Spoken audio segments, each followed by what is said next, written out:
de letalidad bastante pronunciada, hay una gran prevalencia. Sí, sí,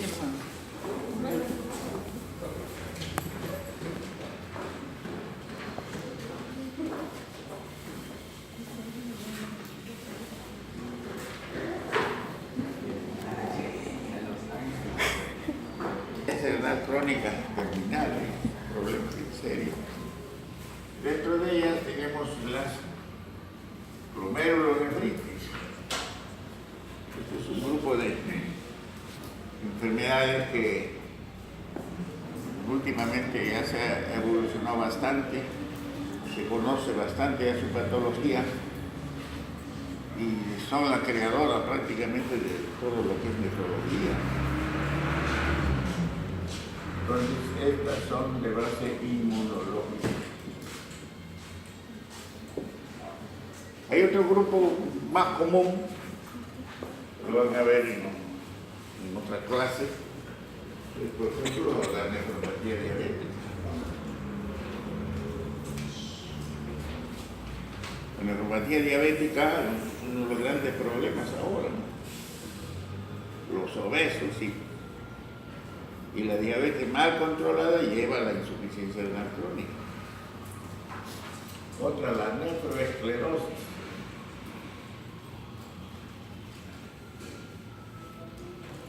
Por la nefropatía hipertensiva. La presión arterial es obviamente para lesionar glomérulos. Si no se controla, no se lleva por control de la presión arterial, va a terminar en insuficiencia renal. 10-15 años. Si es diabético e hipertenso, tiene las dos cosas, pero la evolución es muy más rápida.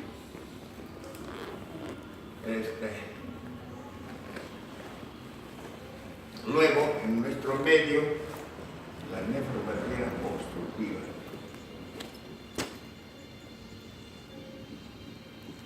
Por ejemplo, cálculos, litiasis,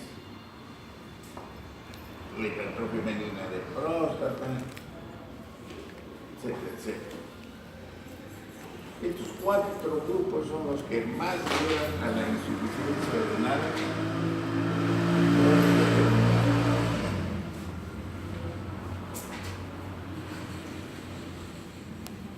Hay otro grupo que también está tomando fuerza, cada vez se ven mayores casos, por ejemplo la enfermedad poliquística.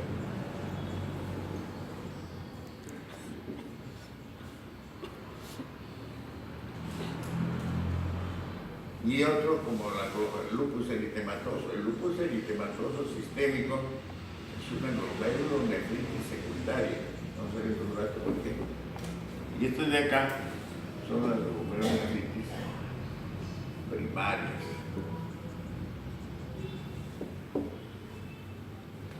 Secundaria es el lupus. ¿Por qué se le diferencia? Porque primaria, como su nombre indica, pues no se conoce la causa. Pues se le etiqueta como glomerulonefritis primarias. Secundaria, sí, pues el lupus, por ejemplo, se conoce cuál es su causa. Entonces el manejo ya orienta algo. Luego tenemos ya entidades más raras, genéticas, etcétera, etcétera. Ahora, de todo este grupo, obviamente, la diabetes y la hipertensión son enfermedades que están ahora prácticamente en el 40%. Y están aumentando. Pues habrán visto que las campañas que se hace, obviamente, primero comenzó en Estados Unidos. En Estados Unidos hay mucho obeso. El obeso lo lleva a la hipertensión. El obeso hace hipertensión, agrava la hipertensión. La diabetes, si no se controla y también va a la obesidad, es otro gran problema. Estos dos son los más, en el mundo, prácticamente ocupan el 50% de insuficiencia renal. Pero estas dos son prevenibles. Si tú controlas la diabetes, llevas bien su glucosa, controlas la hipertensión, va a ser lento el avance, ¿no? No pueden llegar tampoco a la insuficiencia renal. A diferencia de la primaria, la nefritis primaria en el mundo empezó a bajar. Hay más control. Parece ser que esto está en relación con la nefritis postestreptocócica, o sea, con problema infeccioso. Países desarrollados rápidamente toman antibióticos y controlan. Países pobres no pueden controlar, la infección avanza y se contagia y es un problema. Lo mismo esta, la nefropatía obstructiva. Lo vamos a ver en la próxima clase. Si hay litiasis, cálculos, hay una hiperplasia de la próstata, un cáncer, qué sé yo, que obstruye la salida de la orina, obviamente va a lesionar al riñón y va a ser causa de daño prevenible. Entonces este grupo de enfermedades glomerulares que por hoy ocupa casi la mayoría de las enfermedades que van a llevar a la insuficiencia renal crónica terminal. Obviamente esto trae aparejado, ¿por qué tanto ahora se está yendo a eso? Porque el manejo de estos pacientes, pues al final tienen que ir en diálisis. Entonces cada vez los procedimientos de diálisis son mejores, se tratan mejor, los pacientes evolucionan bien, pero cuesta. Ese es el otro gran problema. Ustedes saben que en el Perú la atención está tratando de ser que sea lo, digamos, prácticamente el gobierno controle todo eso, ¿no? O sea, prácticamente es gratis. ¿Quién paga eso? El Ministerio de Salud. Y su presupuesto de diálisis ahora se lleva casi la mitad del presupuesto de salud pública. Es fuerte. Entonces, ¿qué pasa? El gran problema es que siguen aumentando los pacientes. Y ese es un tremendo problema. Bien. Vamos a ver ahora entonces la glomerulonefritis primaria, cuya naturaleza de agresión es inmunológica. Entonces, inmunológicamente hay dos mecanismos de complejo soluble y antimembrana basal.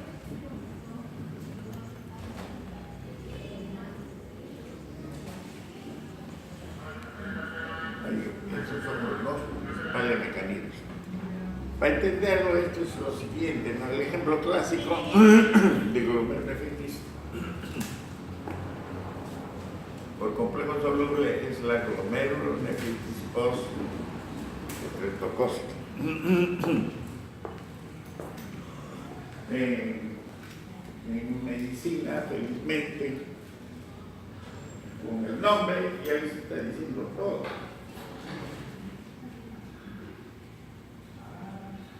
Prácticamente con esto les está dando ya la fisiopatología y todo el mecanismo. Quiere decir que se produce una glomerulonefritis después de un estreptococo. Este estreptococo generalmente se localiza en la garganta. Hay dos tipos de estreptococos que son un poco agresivos. Uno, los nefritogénicos, que les gusta afectar al riñón. No les gusta porque tengan predilección, sino por los receptores.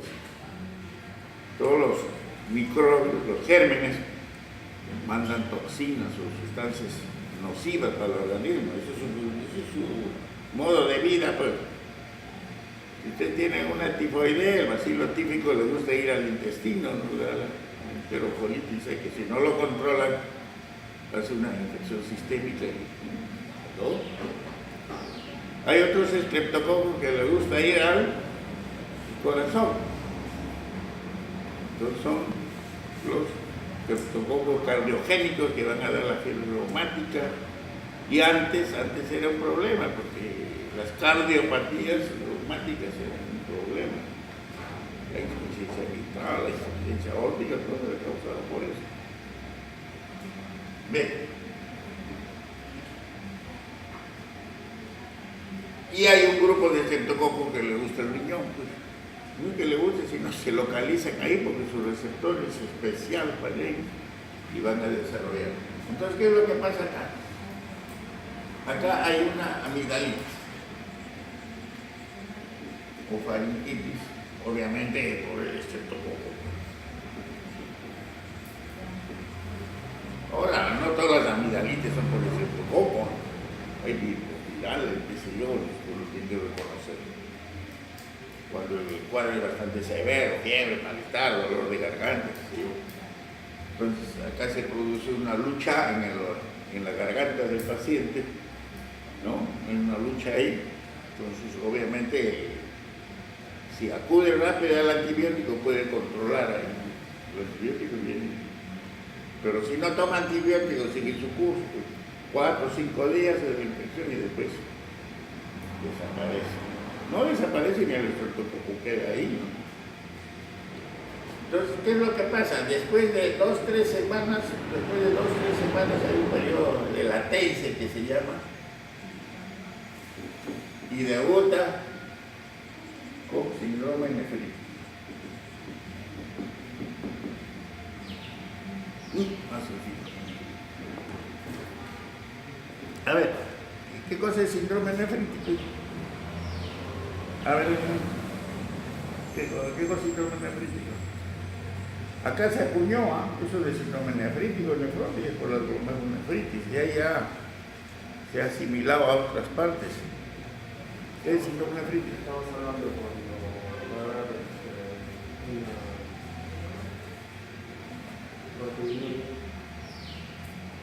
Ya están entrando ya a la nefrología 2, ya eso tiene que saber.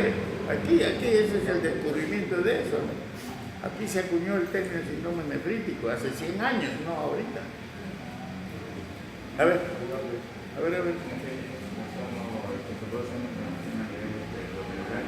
No, pues, ¿qué cosa es síndrome nefrítico? Ya sabemos que está en el glomérulo, vean. A ver. Pero ¿qué cosa es? Síndrome nefrítico tiene 4 cosas.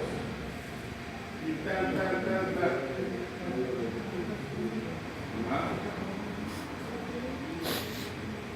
¿Usted integra eso? Pues ya han dado su examen y yo te había respuesto en el examen le puse síndrome nefrítico. ¿Usted ya lo estaba ahí? Ahí está. ¿Qué más pasó? A ver, fuerte dije porque si no saben. hipertensión, oliguria, hematuria, Y edema. Esos 4 ya, por favor, esos que ya estaban allá, 2 ya, si no saben eso. ¿Cuántos casi tuve? No, porque es biología. Pero no tanto la nota. Edema por la proteína. Dame proteinuria. Síndrome nefrítico da hematuria de tipo total, oliguria o disminución de volumen urinario, hipertensión arterial, edema. Esto es importante que entiendan esto, ¿eh? Para no decir todas estas 4 cosas, los médicos, el gremio médico utiliza este término, pues. Al momento de decir, está con síndrome nefrítico, se supone que tiene estas 4 cosas. Pues puede tener 3. Pero no esté repitiendo, tiene importante, ya lo especifican en el término síndrome nefrítico. Ahora, ¿qué cosa es síndrome? ¿Ya? A ver, compañero, ¿qué es síndrome? Si no, no se entiende las cosas, ¿sabes? Ya has dado examen, que un examen te haya preguntado qué cosa es síndrome.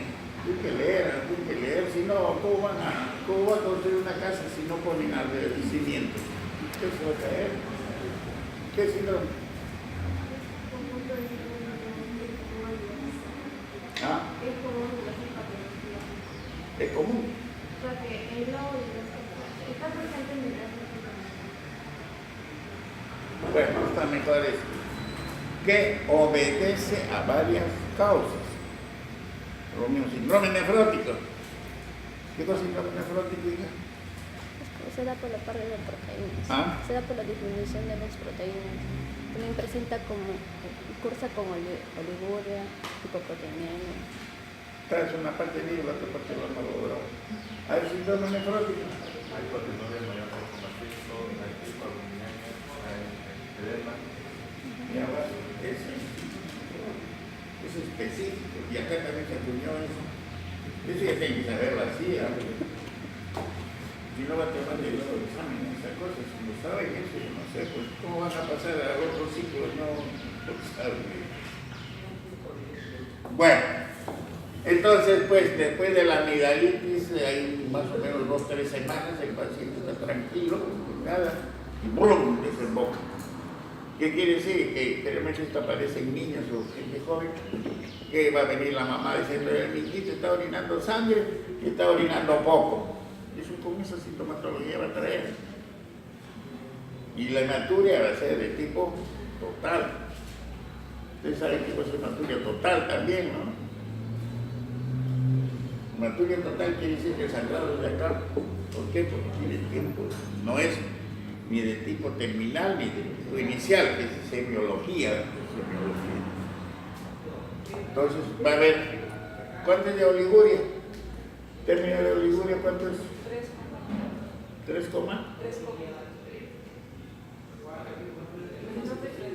menos de 3. Tranquila, a ver quién le va a faltar preguntar. Chico, ¿cuánto es oliguria? ¿Cuánto? Menos. Tienes que saber eso también. ¿Menos de qué?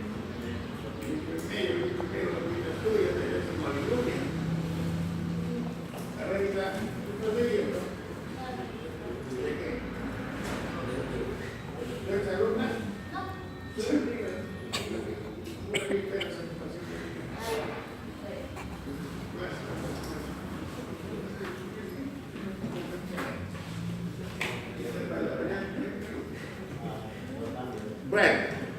Bueno, oliguria, ¿cuánto es? A ver, tú.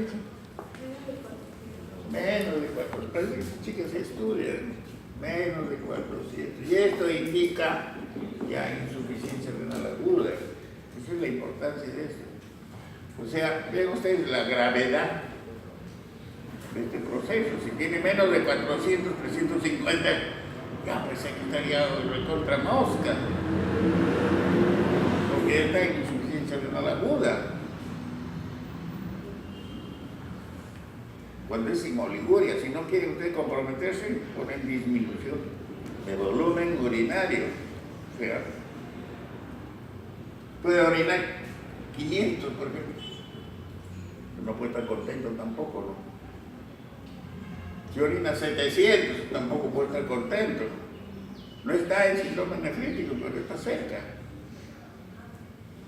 Y ya uno tiene que valorar eso, porque si está con oliguria, la cosa está crítica, porque eso ya significa que a lo mejor entra en diálisis. Si entra en diálisis, hoy hay que comprar catéter, ir a un hospital, ya se complica la vida. Bueno, y como consecuencia de eso le sube la presión, y es hipertenso, porque obviamente tengo oliguria, pues está tomando más agua del que bota, y luego si toma mucha agua o líquidos entra mucho, porque generalmente la mamá va a decir, generalmente en niños, la mamá le va a decir, mi orina, mi niño está orinando poco, y el doctor le dice, ya ponle un suero. Con el suero no aumenta la diuresis, ¿por qué? Porque hay una enfermedad glomerular, está hinchado eso, ¿por dónde va a salir? Entonces agrava la hipertensión y empieza a aparecer edema, hinchazón. Bien, el término de síndrome es bastante. ¿El síndrome?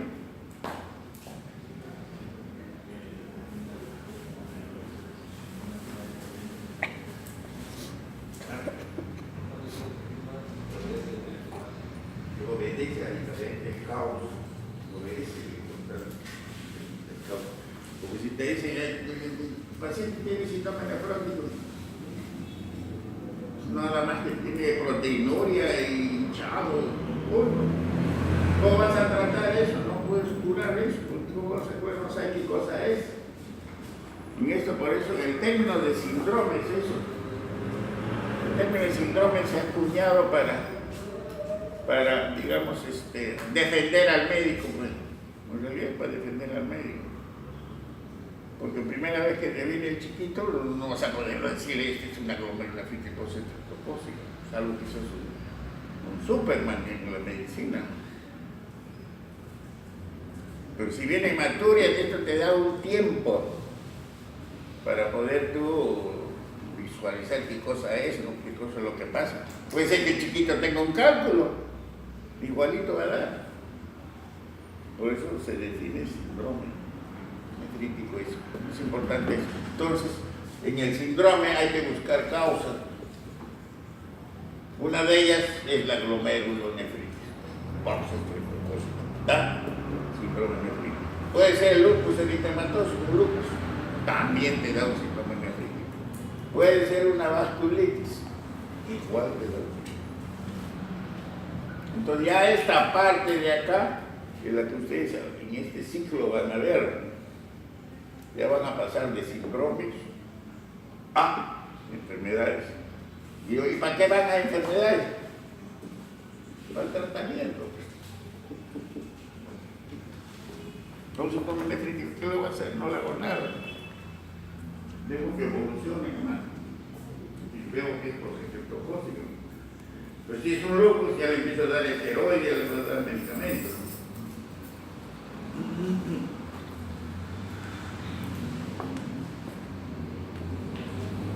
Bien.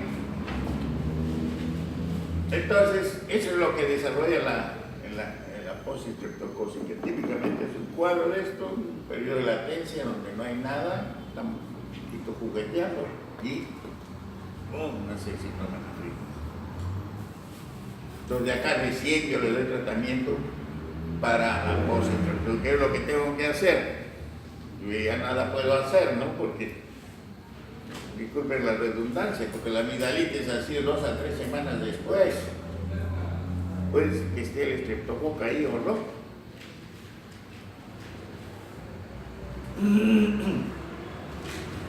Pero lo que sí, si el estreptococo queda en la garganta, va a empezar a contagiar a otros chicos. Por eso que en el Perú la glomerulonefritis estreptocócica es alta.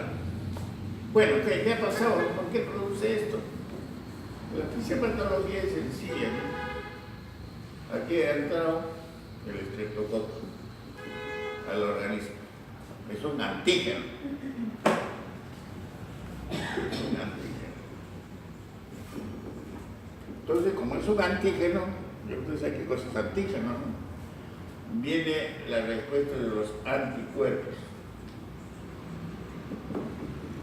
Entonces empieza a producirse anticuerpos, una proporción óptima. Se supone que en esta fase de acá, que se llama de complejo soluble, el anticuerpo lo busca al antígeno y lo agarra, lo agarra, digamos, lo captura y lo lleva al res. En el res lo va a destruir porque es un antígeno, pues es su labor. Entonces, a esa fase del anticuerpo que están circulando se llama enfermedad por complejo soluble. Se va a localizar en cualquier parte de la economía. Acá le gusta el riñón. ¿Por qué le gusta el riñón? Porque los receptores, porque las células se manejan con receptores. Las células no conversan, ni dicen, ni tienen periódicos, ¿no?, para informarse de las cosas. Entonces lo hacen con receptores. El anticuerpo viene,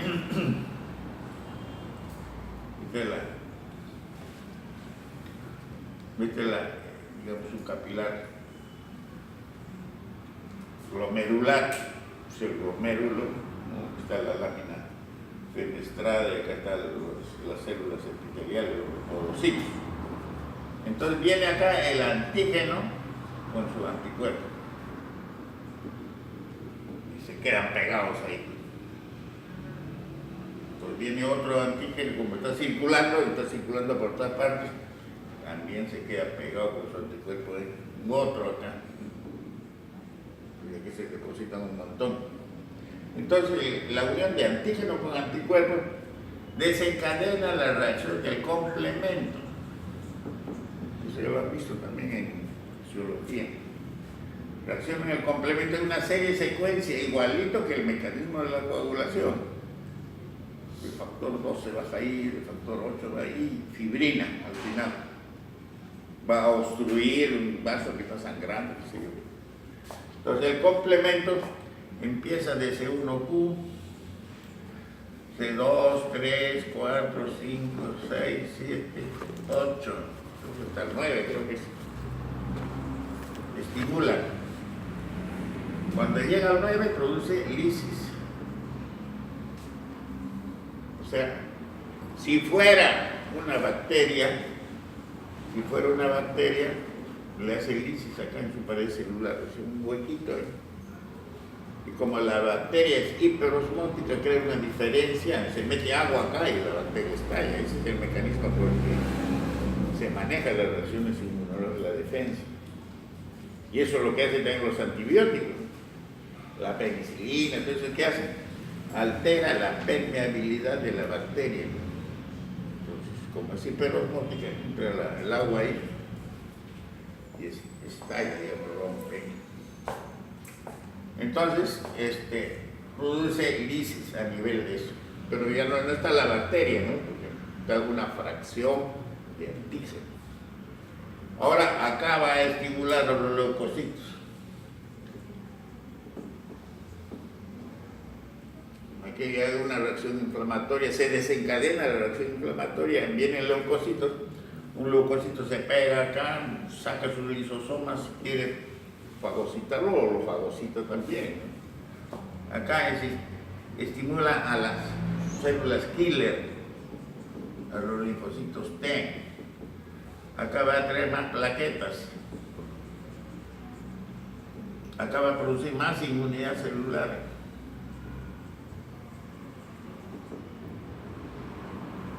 Acá estimula los linfocitos T. Toda una reacción inflamatoria que el glomérulo se llena de elementos nucleares. Por eso que produce oliguria. Todo el tinte está lleno de sustancias que están peleando acá, digamos así.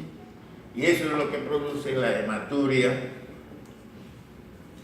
También va a haber proteinuria, ¿no? Pero proteinuria en menor grado, o sea, moderada, más o menos. Entonces el glomérulo lo afecta y como disminuye el filtrado glomerular, se establece pues, una oliguria. Ese es el mecanismo por el cual se lesiona el glomérulo. Bien. Ahora, entonces, aquí hay dos tipos, ¿no? La glomerulonefritis aguda y la otra es la crónica, dependiendo de la intensidad. Entonces, acá, ¿qué pasó? Esta enfermedad de complejo soluble, se empezaron a conocer los antígenos. Y la clásica es la osteoporosis. Una enfermedad muy parecida a esta es la endocarditis bacteriana, que en su evolución da síndrome nefrítico, también otro que da nefrítico. La endocarditis bacteriana, como su nombre indica, la bacteria se pega al endocardio y desencadena igualito. Este era el ejemplo antes de la famosa fiebre ondulante, que antes no se sabía qué era, ahora se sabe. Y en su evolución va hacia síndrome nefrítico y obviamente insuficiencia renal crónica. Si no le tratan, va a ir a la insuficiencia renal crónica terminal. Otro ejemplo, el lupus. El lupus eritematoso es una enfermedad autoinmune. El antígeno, ¿quiénes son? las sustancias nucleares. El DNA, el RNA, los microsomas, una serie de sustancias que cada vez se va descubriendo más. Y el lupus tiene esto, que hace hematuria, hace síndrome nefrítico, tenemos la glomerulitis lúpica, hace nefrótico.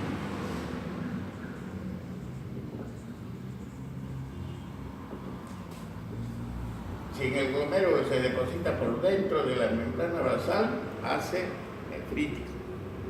Cuando se le ocurre depositarse afuera, hace nefrótico. Entonces, desde ya, todo nefrótico quiere decir ya en su chip ya van poniendo nefrótico, quiere decir que se localiza por fuera de la membrana basal y va a producir. ¿Qué más? Hay otros grupos en que le gusta localizarse por dentro y por fuera.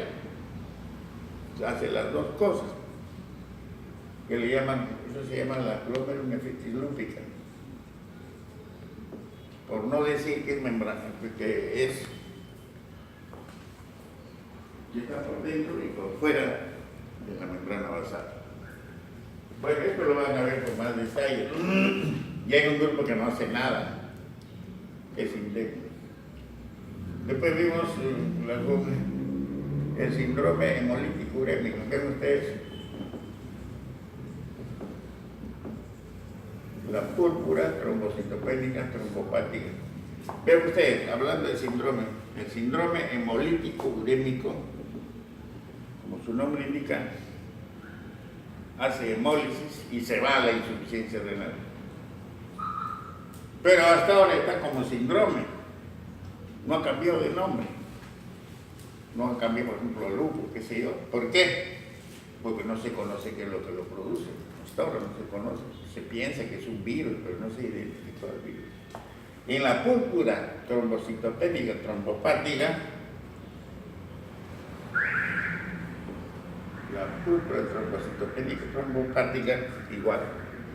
Se acumulan las plaquetas por antígeno y irán igual y entonces da un síndrome nefrítico.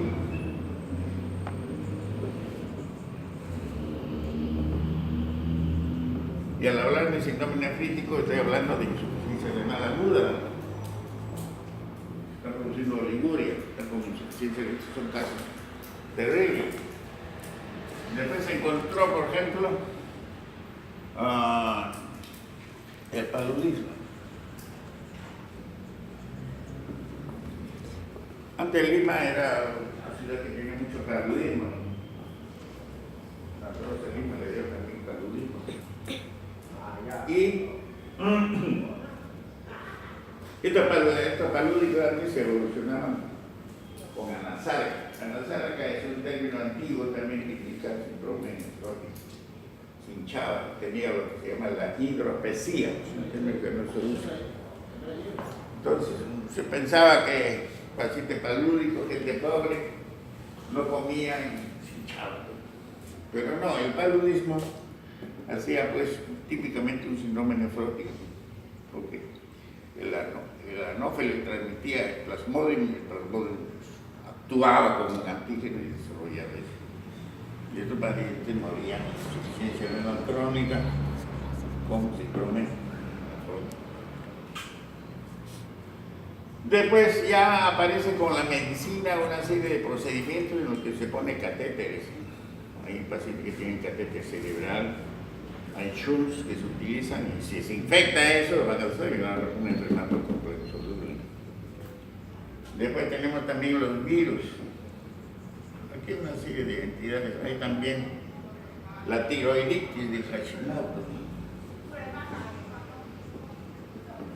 Entonces, en todos estos ya se conoce el antígeno. Complejos solubles de antígenos conocidos. ¿Y por qué la peculiaridad de conocer el antígeno para el tratamiento? Ya se conoce con precisión, el tratamiento debe ser más racional, más teleológico, va de frente. Pero hay un grupo de enfermedades glomerulares, que es por complejos solubles, se sabe que es por complejos solubles, pero el antígeno es desconocido.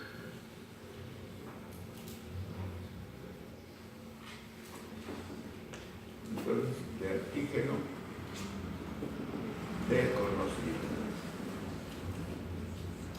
Y hoy su clasificación se basa en su histología. O sea, ese paciente, claro, también el complejo soluble, el diagnóstico, saber dentro de un rato, se llega a través de la biopsia renal. Entonces, en la biopsia renal se ve qué tipo de glomerulonefritis es.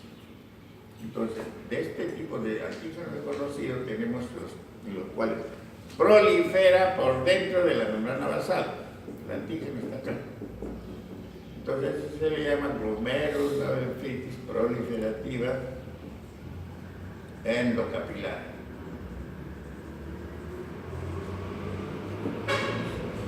Porque está por dentro. Y este va a dar síndrome nefrítico.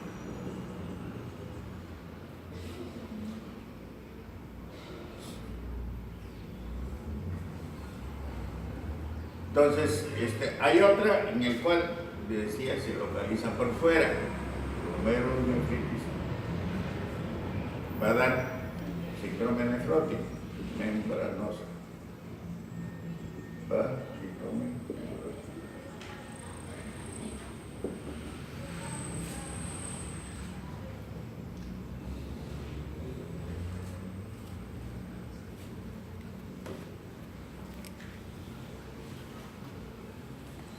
Hay otra en el cual las dos cosas, igualito con el lupus, dan la membranosa y la proliferativa, que se llama glomerulonefritis membranoproliferativa.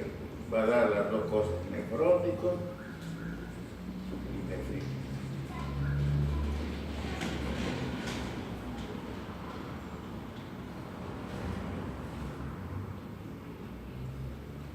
Todas estas son difusas.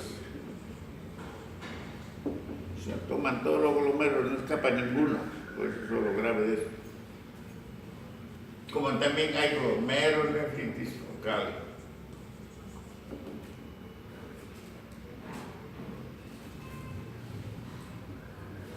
O sea, del glomérulo va a tomar solamente una parte. Y de ahí se han estado descubriendo ya otro tipo de nefritis que no obedecen este patrón. Por ejemplo, hay otra, la enfermedad de Berger, en el cual el depósito es por inmunoglobulina A. La que se deposita generalmente es la G. Pero es que se le ocurre que la A se alteró y da igualito síndrome nefrítico, si no se trata de controlar, se va para allá. Y ahora hay otro grupo, focales esclerosantes, a raíz del descubrimiento de cambios mínimos.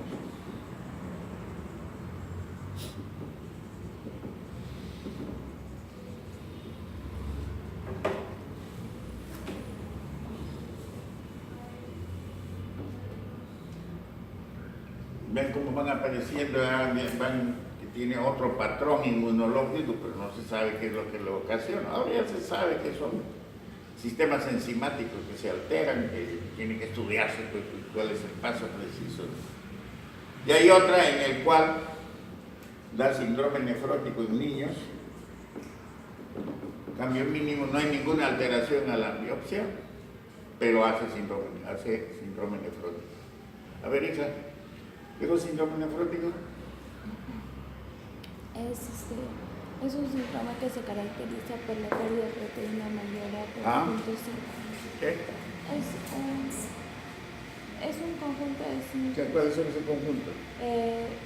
Proteinuria mayor a 2.5.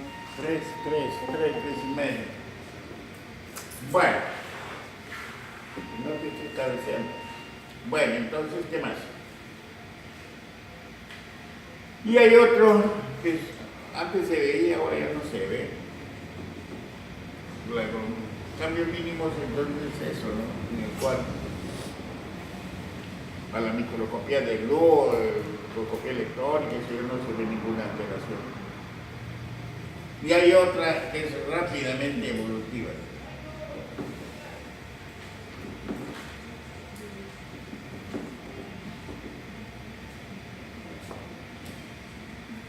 Rápidamente evolutiva quiere decir que en el término de 2 años se va a la insuficiencia renal. ¿Y por qué? Porque tiene un componente extracapilar. O sea, al hacer la biopsia renal, acá hay un pelotón de glomérulos que están ahí amontonados. Obviamente puede ser que sea proliferativa endocapilar y algo de membranosa también. Pero aparece una estructura en la cual hay una proliferación fibroepitelial por fuera, en la cual hay fibrina. Entonces esta fibrina hace que se produzca mucho y lo comprime al glomérulo y lo lleva pues a la insuficiencia renal. Por eso se le dice rápidamente evolutiva, que cualquiera de ellos también se puede comunicar con eso, pero eso es lo que le da su característica.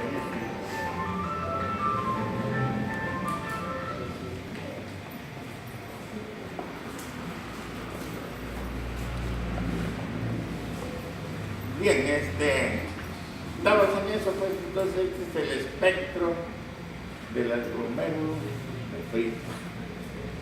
Ahora, el otro gran grupo, no gran grupo, sino más bien reducido, es el antimembrana basal, o sea, la enfermedad de Goodpasture.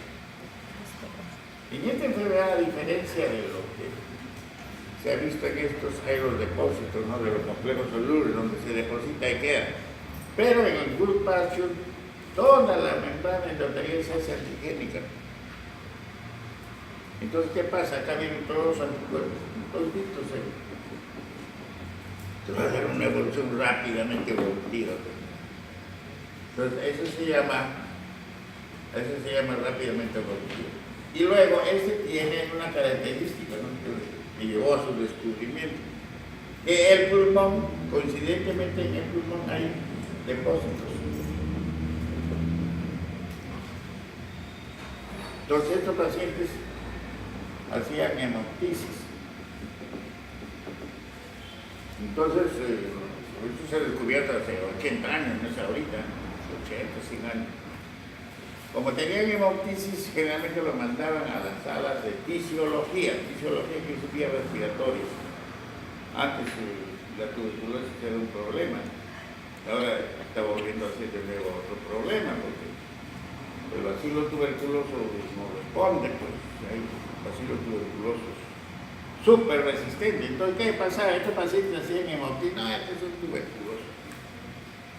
Pero por esa época había médicos que son muy observadores. Sé que la medicina tiene que ser observador, está mirando, no siempre las cosas se aclaran y cosas que no conexan tienen que tratar de explicar. Entonces, ¿qué decían? No, pues él tiene una hemoptisis y tiene un síndrome, tiene un problema renal. En esa época no se etiquetaba. Y entonces hubo otro caso más en el cual coincidían las dos cosas, ¿no? Entonces se vio porque estos pacientes eran de una enfermedad inmunológica muy severa, que era antimembrana basal. Claro, esto ya se ha hecho posteriormente, en casos que han vuelto a presentarse. Porque generalmente lo que lo desencadena son algunos tóxicos. Gente que trabaja en pintura, gente que trabaja, por eso que en la pintura hay que tener mucho cuidado. Eso es lo que sale, ¿no? A veces se lesiona. Entonces se encontró pues que en esta enfermedad rápidamente evolutiva toda la reacción era a nivel, llevaba violentamente a la insuficiencia renal aguda en menos de 2 años. Ahora se ha visto que también hay rápidamente evolutivas de este tipo de antimembrana basal, en el cual no hay componente pulmonar, o hay también Goodpasture, que son solamente pulmonares, mínimo, depende eso ya de los sectores celulares. Entonces, este es el espectro de las enfermedades glomerular, ese es un mecanismo inmunológico. ¿Cómo es digamos,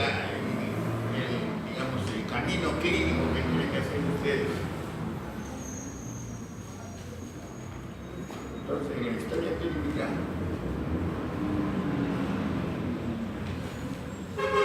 va a haber que los síndrome nefrítico o nefrótico.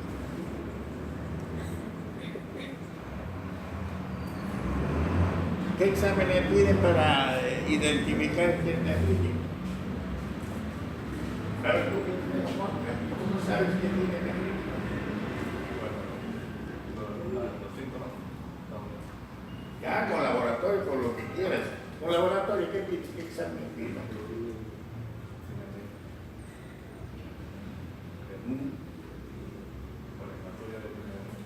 Claro, lo primero que tiene que pedir usted es un examen de orina. El examen de orina que es fundamental.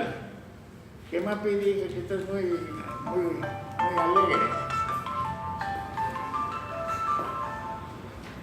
Hola.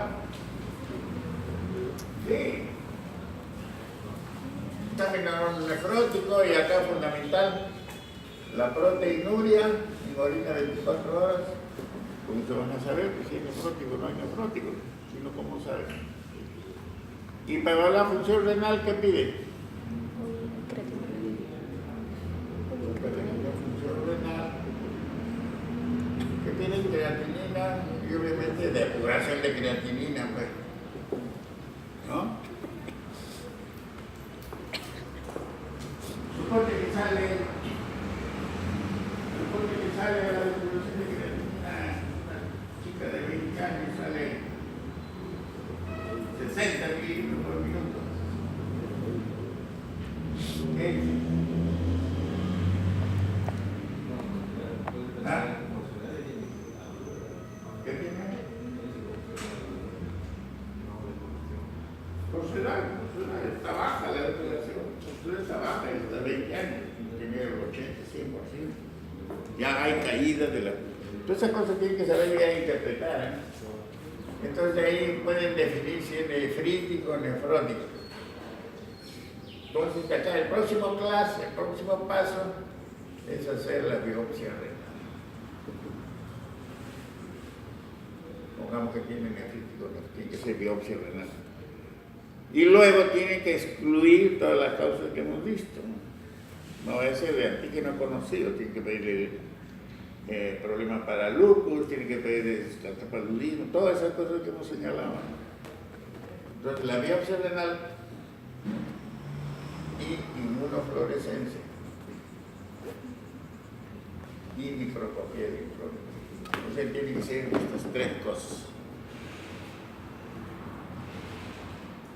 La biopsia renal.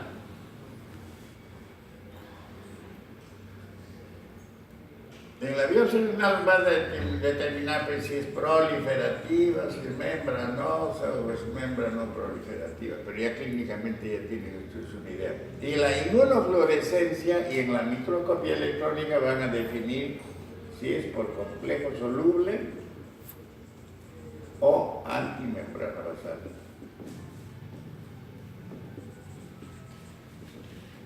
Entonces, en el de complejo soluble van a ver que en el glomérulo tiene áreas en las que se deposita la sustancia inmunofluorescente. En la antimembrana basal sí lo delimita perfectamente la membrana basal. Entonces aquí viene la gran diferencia, si es enfermedad de Goodpasture o es cualquiera de las que hemos señalado. Y en la microscopía electrónica se ven pues, los depósitos. Eso es lo que estamos hablando, los depósitos. Antígeno, anticuerpo, eso se ve por la microscopía electrónica. Sí. Ahí en los textos de nefrología ahí tienen fotografías donde se ve. Con esto no es bueno. Se ven ahí los depósitos antígeno, anticuerpo. Y luego en la antimembrana basal tiene ese tratamiento. Tratamiento, obviamente, en estas cosas tienen que utilizarse la prednisona, los esteroides. los inmunosupresores.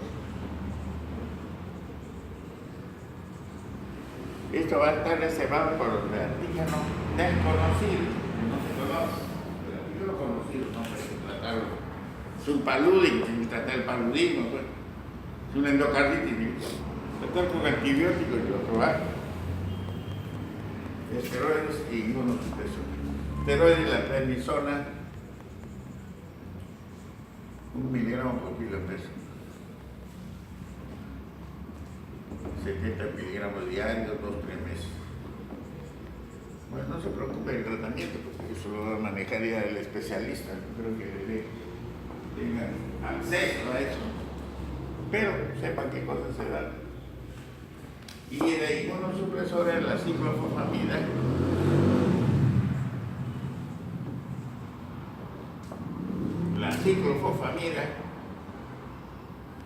y el Limuram, la azathioprina.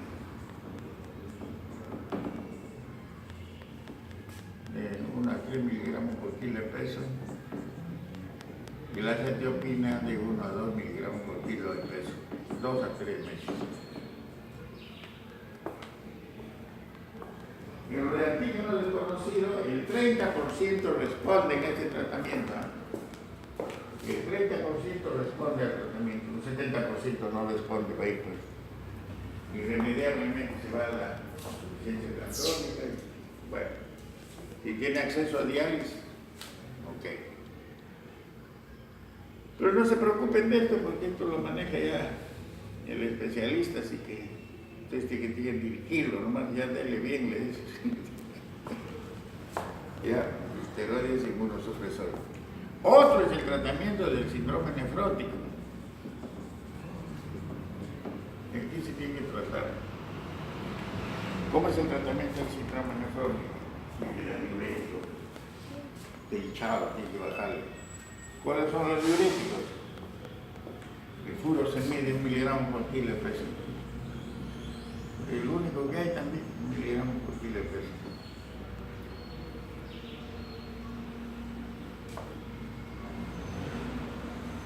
¿Qué más le damos a un nefrótico? A ver, chicos, ¿qué más le darías tú a un nefrótico? Hinchado, ya, diurético, ¿qué más?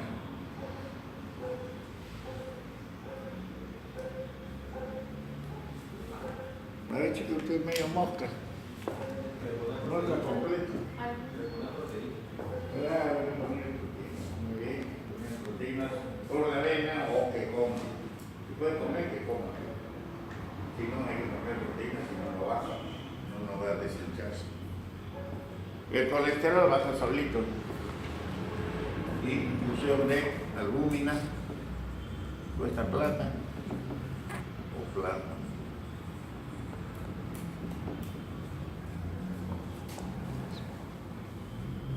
Muy bien. Y luego las dos cosas tienen que ser tratamiento. Porque si le dan diurético nomás y no tratan la causa fundamental, no va a mejorar el paciente. Y va a depender de qué cosa es lo que tiene. Bueno, ¿alguna pregunta?